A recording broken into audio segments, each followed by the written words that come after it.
जय श्री कृष्ण। राधे राधे। श्री हरिदास। स्वागत है आप सभी का। सबसे पहले आज हम भगवान पुरुषोत्तम की स्तुति करते हैं।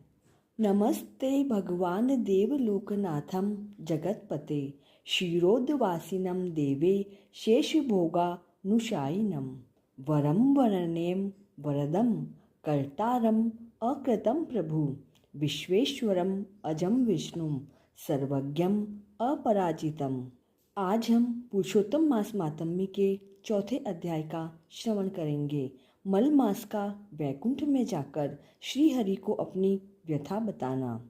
अधिक मास कहने लगा, हे नाथ, हे कृपा निधे, मल मास मेरा नाम है। मैं बलवानों से तिरस्कृत होकर यहाँ आया हूँ।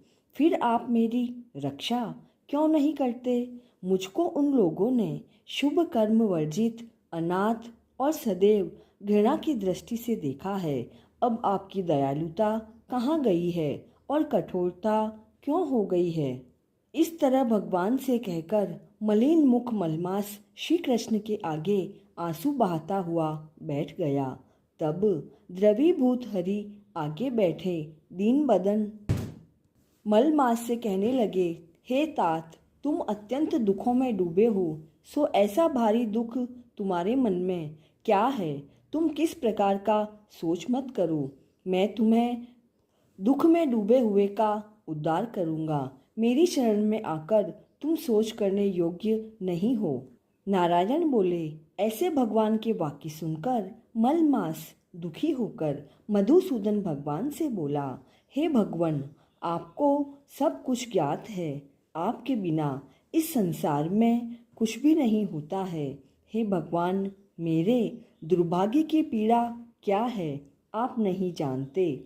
तो भी हे नाथ, दुख रूपी फांस में फंसा हुआ, जैसा दुख किसी को न हुआ न देखा, सो मैं आपसे कहता हूँ। क्षण, लव, मुहूर्त, पक्ष, मास और दिन रात्रि अपने स्वामी की आज्ञा से सदा भय रहित होकर आनंद करते हैं। लेकिन न तो मेरा कोई नाम है और न ही मेरा कोई धर्म है और न मुझे कोई आश्रय देने वाला है।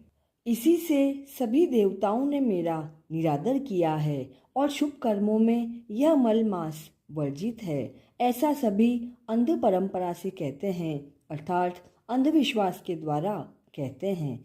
इसलिए मैं मरना चाहता हूँ, जीना नहीं चाहता हूँ। हे नारद जी, मैं मरूंगा, मैं मरूंगा। इस प्रकार बार बार कह के मलमास शांत हो गया।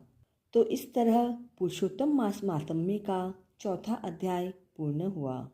भगवान पुरुषोत्तम का आशीर्वाद हम सभी पर बना रहे, इसी मंगल कामना के साथ जय श्री कृष्णा।